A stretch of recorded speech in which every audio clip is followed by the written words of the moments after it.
Sam Monson, Pro Football Focus, talking about the Browns' projected win total, which is 8.5. Tell us why you're taking the over 8.5 here.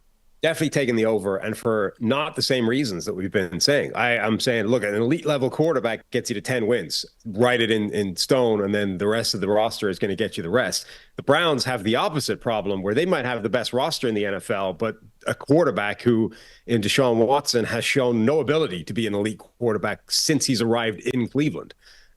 So to me, this is a 10-win team if Watson plays even average football this year. The roster is that good. If he gets anywhere approaching his better play, they're like a legitimate Super Bowl contender.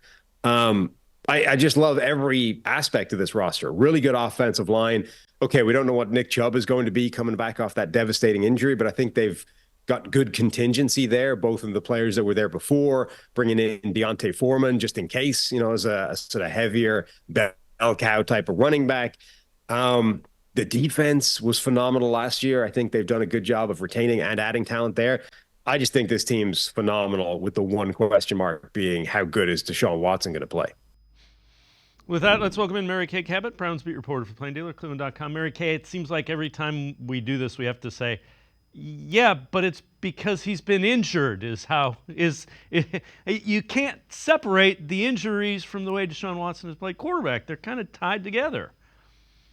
You really can't. And that's why it's just so funny to me to see people from the outside trying to get a handle on this football team and trying to describe what they think might happen and what Deshaun is all about. Nobody ever takes into consideration the fact that he played potentially most of last season with a fractured shoulder. If not most of the season, then at least part of the season with a fractured shoulder. The way that he came off that out of the locker room against the Baltimore Ravens with a high ankle sprain and a fractured shoulder and pulled out that game. If that isn't showing any signs of elite quarterback play, then I don't really know what is.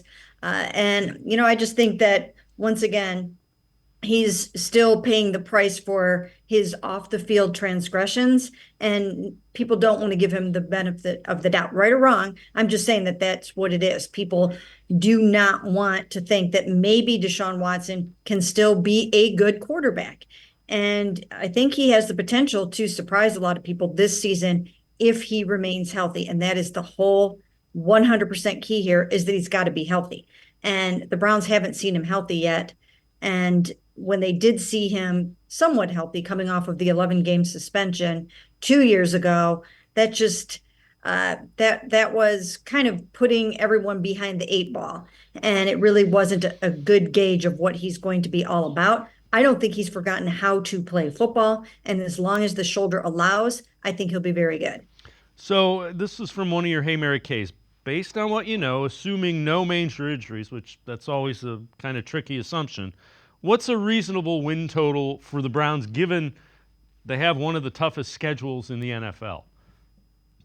And that's another thing. As I was listening to PFF talk about that, the other thing that occurred to me was when they were talking about, this defense is just amazing, it's the best in the NFL, and all of those kinds of things. It is a really, really good defense, and maybe it will carry over to this season, and they will still be the number one defense in the NFL. But it's a whole new ball game for that defense this year with the quarterbacks that they're going to be facing. And I've talked about it over and over and over again, because I don't think anyone can rest on their laurels. I think everyone needs to elevate their game. I think that Jim Schwartz needs to pick up his game. I think Jacques Césaire needs to bring some new things to the defensive line. And that is because they are playing just an unbelievable lineup of quarterbacks this year, providing those guys stay healthy.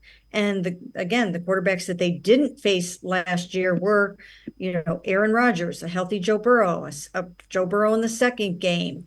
The list goes on and on. They didn't even face Anthony Richardson. They didn't face, I can't remember half of them anymore. They didn't face Kyler Murray. So they played a lot of backup guys. They did not have anything close to what they'll have this year. Having said all that, I still think they can go out and win 11 games this season if they don't have the major injuries they suffered last year.